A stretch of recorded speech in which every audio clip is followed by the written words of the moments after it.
อัลโหลอันยองมื้อนี้เฮาซื้อเครื่องเฮาหากันเลิกลืมทายเฮาลืมทายตอนเฮาไปซื้อเครื่องแล้วเฮาเลิกโรงเรียนแล้วเฮาก็ออกมาเลยออกมาซื้อเครื่องไปยังต้องให้เราเบิ่งว่าไปไสเราบอกมันบอกนั่นแหละบ่ต้องออกโอ๊ยแล้วเครื่องเฮาที่ซื้อมาก็อยู่ทั้งหลังเห็นไหมหน้าไปซื้อติ้งตองและเดี๋ยวนี้เขายังเหลือหลายอย่างอยู่กับโบหลายเดี๋ยวนี้สิไปกินปิ้งทิงก่อนฮัลโหลแล้วมันนี่เป็นมื้อแท้ของเฮาที่ว่าจะไปไปไสก็ไป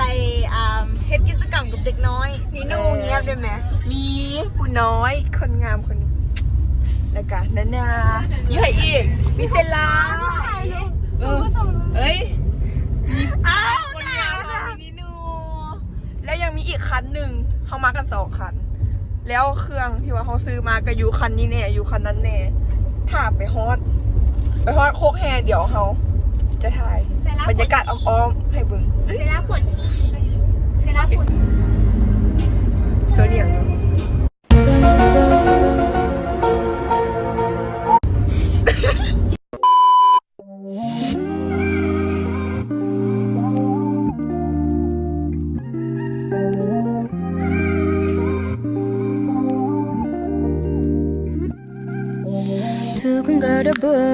네가 좀 달라 보여 달콤해져 보이 손끝만 스쳐도 내 가슴은 폴란 좋아하나 봐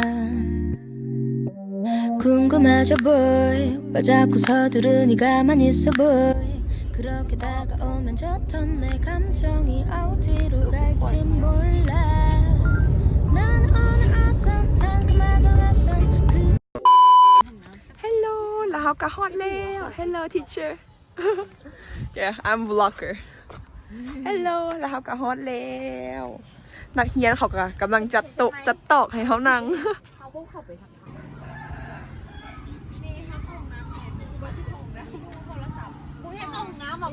ก่อนเดี๋ยวนี้เขามาฮอดเป็นคันแรกท่าเขามาอีกคันที่2พวกผู้ชาย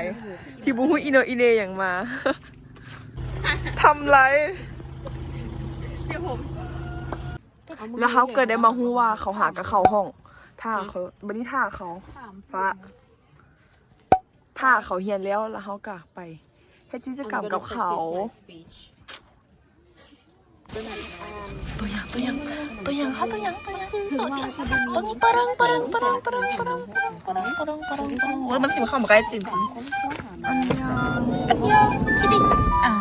ต้องดีนะเดี๋ยวเขาสิพาไปทัวร์อ้อมเฮียนมันมีอย่างแน่พระอ้อมเฮียนมีพวกขายเครื่องเล็กน้อยลิ้นหันพี่กับทีมเห็นปะน้องหนูดีห้องเฮียนเขาไม่ได้เป็นพี่แด้ห้องเฮียนเขาน่ะเห็นบอกห้องเฮียนดีปานเลยละก็มีอ้อมเฮียน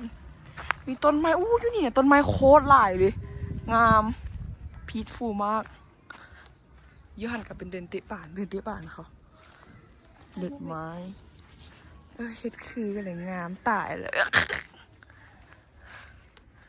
โอ้ยต้นไม้โคตรหลายเลย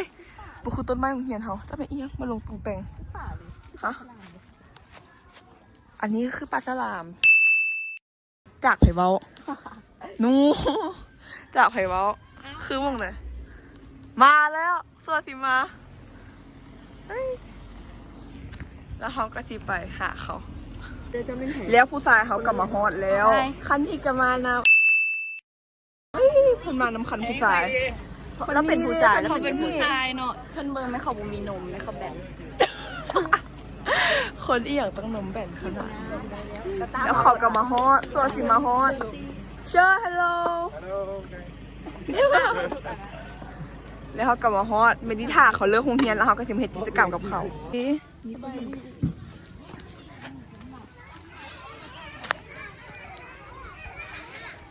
ฮัลโหลเฮ็ดยังอยู่น้องแต่งบ่ได้เคยฮัลโหลจะไปดีเนี่ยแท็กเลย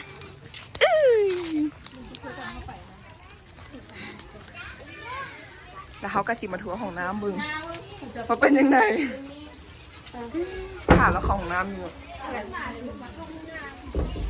ดึงไว้ดึงให้ฮัลโหลสบายดีสบายดีอย่าเข้าคือกันเลยรู้สึกยังไงถึงน้อยลุมพรอย่ามิดแม่ฮัลโหลกล้องเนี่ยฮัลโหลเนี่ยบ๊ายบายเนี่ยบ๊ายบายกล้องเนี่ยอีเดี๋ยว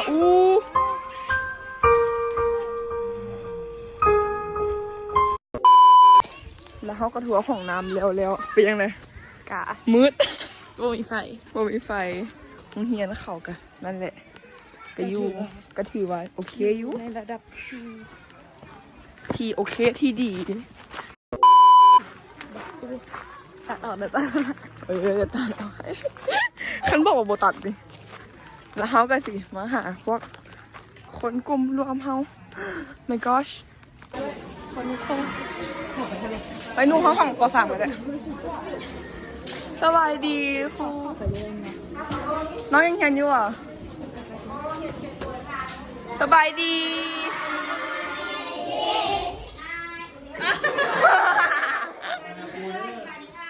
ห้องโฮดูมาหาละกระไดนะบ่ไปอย่างบ่ห้องกระไดพวกผู้ชายของเอ้ยมาลินเตะบาทน้ำน้องน้ำใดสงสัยอยากลินเตะบาทมันบ่นี่นะเบิ้งนี่แต่ละคนนี่ห้องโฮนี่เนาะ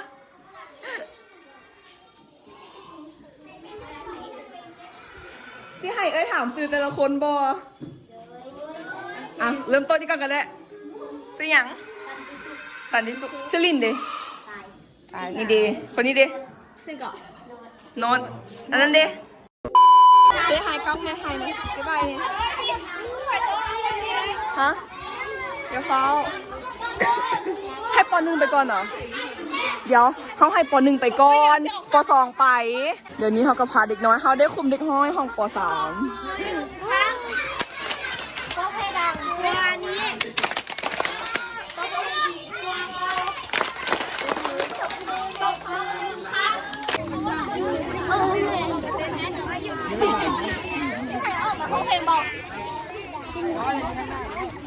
น้องยังได้บาทกว่าน้อง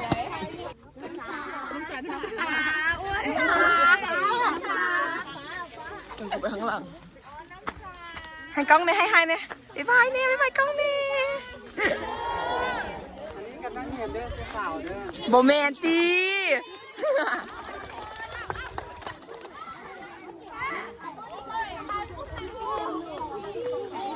แล้วมาลินเห็ดจิจะกลับหลายเลยมึงน่ะอยากลินเต้นเสือเอาอย่างเต้นอย่างที่บอกเห็นบอกเต้นอย่างมื้อนี้เอาเต้นอย่างเอาอย่างมาลินนำใด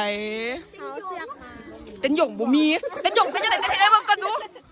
เบิ่งฟังคนข้างหน้าคุณแค่กล่องหลังนะ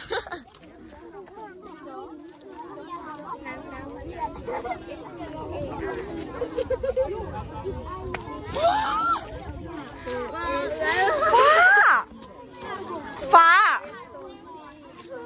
สเปซยังไงก็ออกมาดู SPAR ไปเขาบอกเมื่อกี้นี่น่ะเพิ่นบอก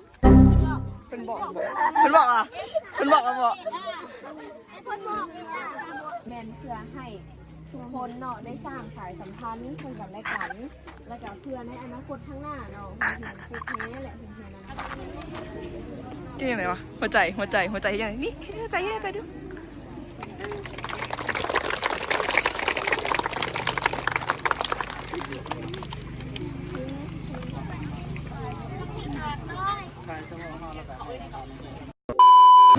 โอ้ยเมื่อยเขาเปิดอันนั้นแล้ว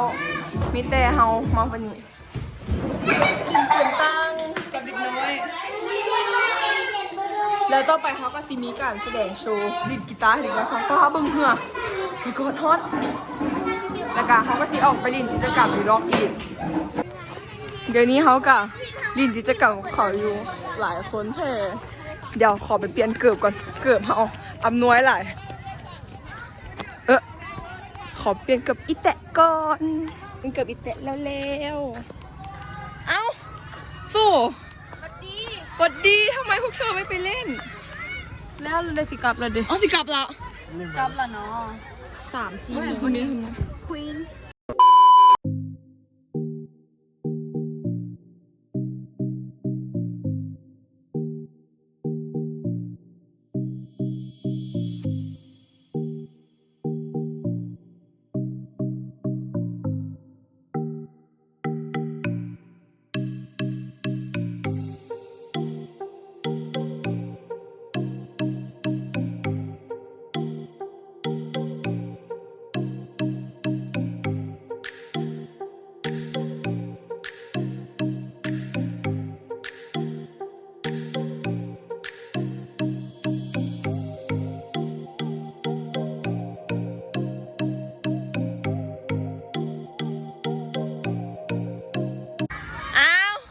อีหยังอันนั้นแล้วเขาก็สิไปอยู่กับจุเฮาไม่ลิ่นเพลงซึมหูแล้วเขากลับมาฮัลโหลจังเลยลิ่นกับน้องคิดผิดอ่ะผิดอ่ะใครชนะเมื่อกี้นี่ ไม่มีใคร มึงใครชนะอ่ะแล้วเขาก็ไปเสร็จแล้วคนดำไฮสับฮัลโหล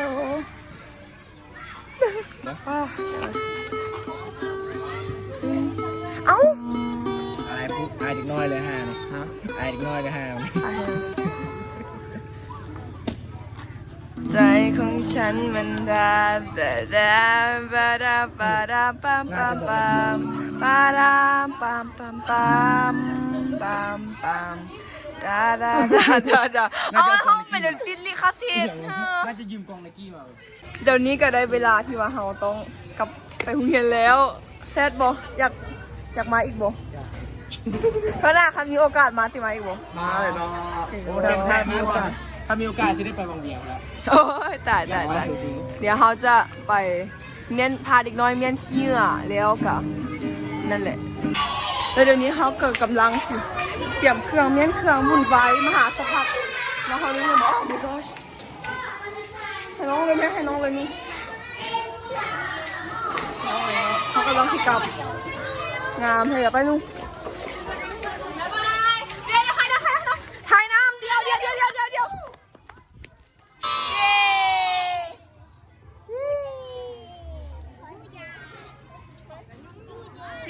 แล้วเดี๋ยวนี้เขากำลังวุ่นวายกับการถ่ายรูป เจอกัน ที่ไหน มาจากซองJIแฮมสเตอร์ ไม่โนโปรโมทJI แฮมสเตอร์ก็ได้ขึ้นก้อนสูงหน้าหิบขึ้นโหน้ำให้ผมไม่ได้เปลี่ยนเกิดนวดน้ำมาเพิ่มแม่น่าจะโบราณ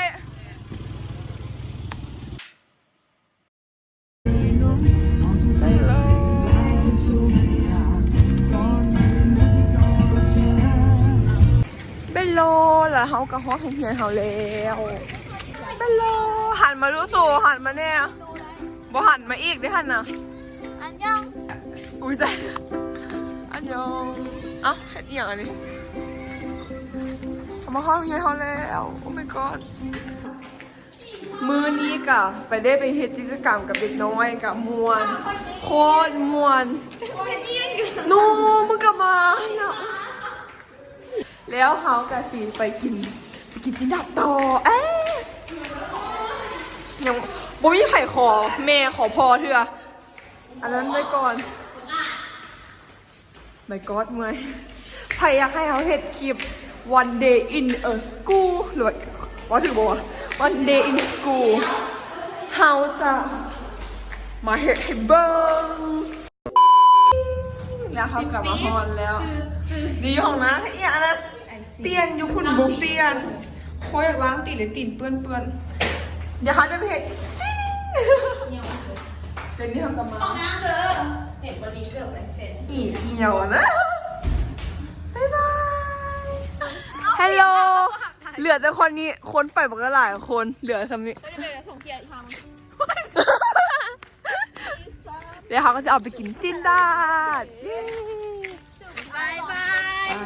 อย่ามองกล้องฮัลโหลแล้วเขาก็จะออกไปกินซินดาดนี่ไผ่ไปเลยก็หักสาย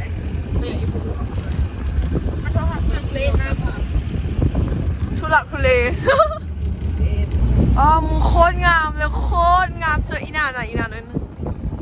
มองแล้วนางงาม โอ้โหนึกว่าพระอาทิตย์เอาออกแม่ทานอย่างทานตัวหมู หมูแท้หมูวานมีแต่พวกหมูมากินฮัลโหลแล้วเขากะฮอนแล้วฮัลโหลกองดีถ้าอาหารมาเต็มตัวก่อน 2,000 years later. ปิ้งปองแล้วเขาก็ได้มาแล้วปิ้งปอง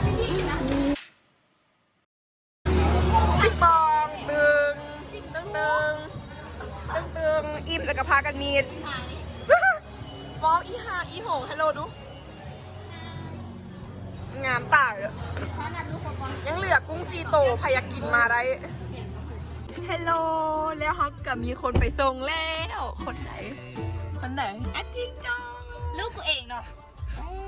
ป้ากล้องโคตรอันนั้นเลยเดี๋ยว อันนี้ลูกฟ้ากับเซหุ่น เดี๋ยวบอกได้แล้วเหลื่อมจะบ่งเดียว แล้วเขาก็ซิบไปกลับบ้านแล้วไม่ได้กลับบ้านตัวเองเลยกลับบ้านคนข้างหน้า